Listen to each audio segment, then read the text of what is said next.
வணக்கம், நான் திரைப்பட இயக்குனர் விக்ரமன் பேசுகிறேன். எல்லோருக்கும் வணக்கம்.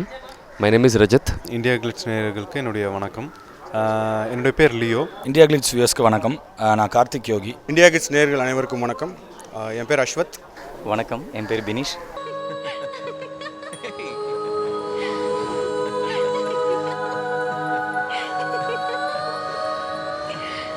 திரைத்துறைக்கு நான் கிட்டத்தட்ட 25 வருஷம் ஆயிடுச்சு.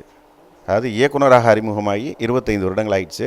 என்னுடைய 25வது வருட கலைப்பயணத்தில் வெளிவரப்போகிற படம் தான் நினைத்தது யாரோ. இது என்னுடைய 16வது படம். இதற்கு முந்தைய என்னுடைய படங்கள்லேருந்து இது எந்த வகையில் மாறுபட்ட ஒரு படம் அப்படின்னா, இது வரைக்கும் ஜனங்களுக்கு தெரிந்த, அதாவது உங்களுக்கு தெரிந்த நடிகர்களை வச்சு நான் படம் பண்ணியிருக்கேன். உங்களுக்கு விருப்பமான நடிகர்களை வச்சு படம் பண்ணியிருக்கேன். உங்களுடைய ரொம்ப அபிமானத்துக்குரிய மோஸ்ட் பாப்புலர் ஸ்டார்ஸையும் வச்சு நான் படம் பண்ணியிருக்கேன். ஆனால் முதல் முறையாக முற்றிலும் புதுமுகங்களை வைத்து நான் எடுக்கிற முதல் படம் இதுதான். இது ஒரு முழுக்க ஒரு யூத் லவ். ரொம்ப ஹைஃபையாக சொஃபஸ்டிகேட்டடாக இருக்குமா அப்படின்னா அப்படி இல்லை. அதாவது ஒரு பொண்ணு ஜீன்ஸ் பேண்ட் போட்டுட்டு ஃப்ரீக்காக பாய் ஷர்ட் போட்டுக்கிட்டு லிப்ஸ்டிக் போட்டுட்டு ரொம்ப அல்ட்ரா மாடர்னாக வர்ற பெண்களுக்கு மத்தியில் ஒரு பெண் அடக்க ஒடுக்கத்தோட மஞ்சள் தேய்ச்சி குளித்து தலை நிறைய மல்லிகைப்பூ வச்சு அப்படி நம்ம நம்ம ஒரு சாதாரண ஒரு பாலிசி சரியோ ஏதோ கட்டிட்டு போனால் அது நம்மளை ரொம்ப அட்ராக்ட் பண்ணும் இல்லையா? அந்த மாதிரியான ஒரு யதார்த்தமான நெக்ஸ்ட் டோர் சப்ஜெக்ட் தான் இது. அலைகளுக்கு கூட அழிக்க மனதில்லை, கடற்கரையில் பதிந்த உன் பாதச்சுவடுகளை. இந்த படம் நிச்சயமாக உங்களை கவரும்ன்ற நம்பிக்கை எனக்கு இருக்குது. எப்படி என்னுடைய பூவே உனக்காக படம் ரசிகர்களுக்கு பெரும்பாலும் குறிப்பாக இளைஞர்களை பெரிதான ஒரு பாதிப்பை ஏற்படுத்தி ஒரு தாக்கத்தை ஏற்படுத்திச்சோ, அதே மாதிரியான ஒரு பாதிப்பையும் தாக்கத்தையும் இந்த படமும் ஏற்படுத்துன்ற நம்பிக்கை எனக்கு இருக்குது. இந்த படத்தில் எக்ஸ் பால்ராஜ் அப்படின்ற ஒரு மியூசிக் டைரக்டர் அறிமுகப்படுத்தியிருக்கேன். இந்த படத்தினுடைய பாடல்கள் ஆல்ரெடி பெரிய ஹிட் ஆகிருக்கு. இந்த படம் வெளியான பிறகு நான் அடுத்து வரப்போகிற ஒரு 10-15 ஆண்டுகளுக்காவது இந்த பாடல்கள் எல்லா தொலைக்காட்சிகளிலும் எல்லா ரேடியோக்களிலும் நிச்சயமாக திரும்ப ஒலிக்கும்ன்ற நம்பிக்கை எனக்கு ரொம்ப ஸ்ட்ராங்காகவே இருக்குது. மியூசிக் டைரக்டர் மட்டும் இல்லாமல் இந்த படத்தினுடைய கேமராமேனை நான் அறிமுகப்படுத்துகிறேன், பிரதாப்னு சொல்லி. எடிட்டர் ரிச்சர்ட்னு ஒருத்தர், அவரையும் நான் அறிமுகப்படுத்துகிறேன். தயாரிப்பாளர் ரமேஷ், இமானுவேல்னு சொல்லி 2 பேர் இருக்காங்க, அவங்களையும் நான் இதில் அறிமுகப்படுத்துகிறேன். ஸோ இப்படி டெக்னீஷியன்ஸும் ஆர்டிஸ்ட்டும் நிறைய முற்றிலும் புதியவர்களை வைத்து பழையவனான விக்ரமன் இயக்கிற படம் இது. இந்த படத்தை நீங்கள் யங்ஸ்டர்ஸுக்கு எப்படி என்னுடைய புது வசந்தம் நான் பேசின இப்பெல்லாம் 2 படமும் யங்ஸ்டர்ஸுக்கான படமாக இருந்தாலும் கூட அதே நேரத்தில் எல்லா ஃபேமிலி ஆடியன்ஸையும் அதை அட்ராக்ட் பண்ணிச்சு. அதே மாதிரி இந்த படமும் இளைஞர்களுக்கான படமாக இருந்தாலும் கூட எல்லா தலைமுறைக்கும் எல்லா ஏஜ் குரூப்புக்கும் பிடிக்கிற ஒரு படமாக இருக்கும் அப்படின்றத நான் உறுதியாக நம்புகிறேன். இது உங்களுக்கே கொஞ்சம் நியூசன்ஸா தெரியல? ஏங்க நான் என்னங்க தப்பு பண்ணேன்? டே மச்சான், உன் செல்ஃபோன் அந்த ஜெர்கின்ல இருக்குடா. தெரியும்டா, தெரிஞ்சுதானே கொடுத்தேன். கனெக்ஷன் கொடுக்க வேண்டாம். விக்ரம் சார் நினைத்தது யாரும் இந்த படமாக நான் ஹீரோவாக அறிமுகமாயிருக்கேன். ஆக்சுவலாக இந்த ஒரு சூழ்நிலையில் எப்படி பேசுகிறது என்ன பேசுகிறது ஒன்றுமே தெரியல ஆக்சுவலாக. ஏன்னா இப்போ என்னோடய மொதல் படம் அது ரிலீஸ் ஆக போகிறேன். அந்த ஒரு டென்ஷன், நர்வஸ்னஸ் எல்லாமே இருக்குது, ஒரு ஆங்ஸைட்டி இருக்குது, நிறைய விஷயங்கள் இருக்குது. நினைத்தது யாரோ இந்த படம் பார்த்தோன்னா விக்ரமன் சாரை தவிர மீதி எல்லாருமே newcomers, out and out newcomers தான். ஸோ ஆக்சுவலாக ஒரு bunch of newcomers under an expert கைடன்ஸ்னு சொல்லலாம். ஏன்னா ஆர்டிஸ்ட் மட்டும் இல்லை, காஸ்டிங் மட்டும் இல்லை, க்ரூ கூட. இப்போது கேமராமேன் புதுசாக இருக்குது, மியூசிக் டைரக்டர் புதுசாக இருக்குது, லிரிசிஸ்ட் புதுசாக இருக்குது, எடிட்டர் புதுசாக இருக்குது, production side, producer side, banner புதுசாக இருக்குது. ஸோ எல்லாமே புதுசாக இருக்குது. ஸோ அதனால் இந்த கரண்ட் ஜெனரேஷன் ஏற்ற மாதிரி ஒரு புது கதை தான் விக்ரமன் சார் பண்ணியிருக்கோம். ஸோ கண்டிப்பாக ஒவ்வொரு மக்களுக்கும், ஒவ்வொரு ஏஜ் ஆஃப் குரூப்புக்கும், ஒவ்வொரு ஜானர் ஆஃப் மூவி லவ்வர்ஸுக்கும் பிடிக்கிற மாதிரி ஒரு காதல் கதை தான் இந்த நினைத்தது யாரோ. முழுக்க ஒரு காதல் கதை, ஃபேமிலி சென்டிமெண்ட்ஸ் எதுவுமே கிடையாது. ஸோ க்ளீன் ஃபேமிலி என்டர்டெய்னராக இருக்குது.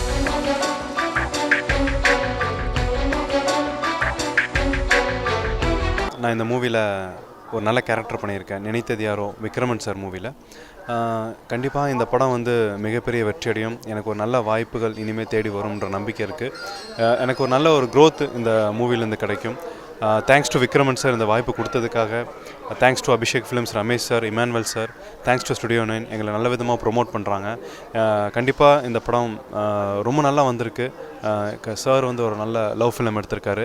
தியேட்டரில் ஜனவரி 30 ரிலீஸ் ஆகுது. கண்டிப்பாக ஃபேமிலியோடு நீங்கள் போய் பார்க்கலாம். ஒரு ஃபேமிலி என்டர்டெயின் மூவி, கண்டிப்பாக நீங்கள் என்ஜாய் பண்ணலாம். பையன் லவ் ஃபெயிலியரில் சூசைட் பண்ணிட்டான். நல்ல வேலை இந்த மேட்ரு அவன் ஆளுக்கு தெரியாது. தெரிஞ்சிருந்தா நெத்தியில் இருக்கிற ₹1 டாப் அப் பண்ண சொல்லியிருப்பா. இந்த படத்தில் மூர்த்தி அப்படின்ற கேரக்டர் பண்ணியிருக்கேன். விக்ரமன் சார் படம் இன்ட்ரடக்ஷனே தேவையில்லை. அவர் படத்தில் எனக்கு எப்படி வாய்ப்பு கிடச்சுன்னா, நான் 4 இயக்குனர் ஷார்ட் ஃபிலிம்லாம் சீசன் 3ல் பண்ணியிருந்தேன். அந்த சீசனுக்கு அவர் ஜட்ஜாக வந்திருந்தார். அப்போ என்னை பார்த்துட்டு கண்டிப்பாக உனக்கு ஒரு கேரக்டர் இருக்குது அப்படின்னு சொல்லிட்டு சொன்னார். அதே மாதிரி இந்த கேரக்டர் கொடுத்தாரு. படத்தில் என் கேரக்டர் பார்த்தீங்கன்னா நாங்கள் ஒரு 5 பேர் ஒரு வீட்டில் ஒன்றா தங்கியிருப்போம். லவ் பற்றின ஒரு அபிப்பிராயம் இருக்கும். அதுக்கப்புறம் எப்படி நாங்கள் சேஞ்ச் பண்ணுறோம் அப்படின்றதான் அந்த படத்தோட ஒரு சின்ன ஒரு லைன். அது இல்லாமல் இதில் எங்களுக்கு காதல் ஒரு மாஃபியா அப்படின்னு சொல்லிட்டு ஒரு சாங் ஒன்று கொடுத்துருக்காரு. அந்த சாங் வந்து ஆல்ரெடி பயங்கர ரீச்சு. கிட்டத்தட்ட ஒரு 4 நாள் ஷூட் பண்ணோம். பாபா பாஸ்கர் மாஸ்டர் தான் கொரியோகிராஃப் பண்ணார். காதல் ஒரு மாஃபியா, சர்வதேச கிரைமிடா, பொண்ணுங்கள்லாம் இன்டர்நேஷ்னல் ஃப்ராடடா அப்படின்னு சொல்லிட்டு வைரபாரதி லிரிக்ஸில் ஒரு தத்துவமிக்கமான பாட்டுன்னு வச்சுக்கோங்களேன். அந்த பாட்டை கொடுத்தாரு. டான்ஸ் எல்லாம் ஆட சொன்னார். கஷ்டப்பட்டு ஆடிருக்கோம். இந்த படத்தில் வந்து கிட்டத்தட்ட நாங்கள் நினச்சது ஒரு சின்ன கேரக்டர் தான் இருக்கும்னு நினச்சி உள்ளே வந்தோம். பார்த்தீங்கன்னா படம் ஃபுல்லாக வருது அப்படின்ற மாதிரி சொல்லியிருக்காங்க. நாங்கள் ஒன்றும் படம் பார்க்கல. 30ஆம் தேதி ரிலீஸு. நீங்களாம் படத்தை பார்த்துட்டு எங்களுக்கு சப்போர்ட் பண்ணணும்.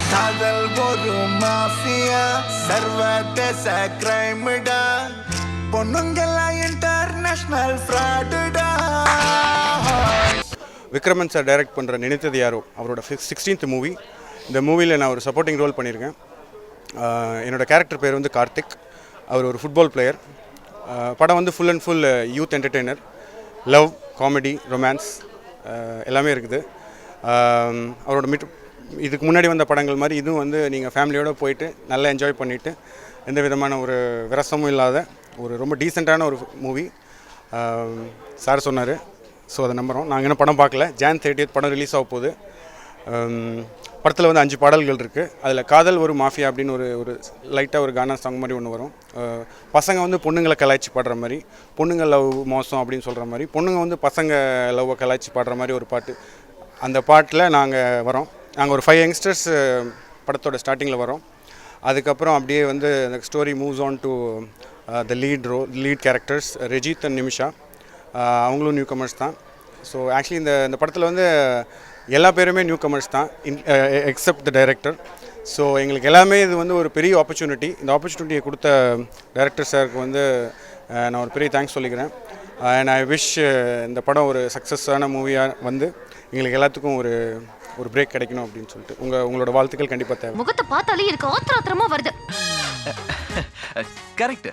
நீங்க உன்ன எனக்கு டிக்கெட் எடுக்க வேண்டாம். நான் இந்த நினைத்தது யாரோ படத்தில் ஒரு கேரக்டர் பண்ணியிருக்கோம்.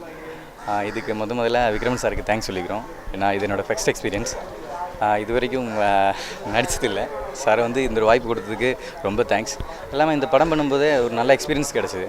நான் ஒரு பெரிய டேரக்டர், அவர் அவ்வளோ பெரிய ஒரு டேரக்டர். அவர் கூட ஒர்க் பண்ணும்போது எப்படி இருக்குமோ என்ன மாதிரி இருக்குமோன்னு தெரியல. ஆனால் ரொம்ப ஜாலியாக இருந்தது இந்த படமே. டோட்டலாக ஒர்க் பண்ணும்போது நல்ல ஒரு எக்ஸ்பீரியன்ஸ்னால் சொல்ல முடியாது. அவ்வளோ என்ஜாய்மெண்ட்டாக இருந்துச்சு இந்த ஒர்க்கு. அது இல்லாமல் நாங்கள்லாம் சின்ன வயசில் விக்ரமன் சார்னு சொல்லும்போது அவ்வளோ இது இருந்தது. நான் அவர் கூட ஒரு படம் பண்ணுறது கிடைச்சதே பெரிய வாய்ப்பு.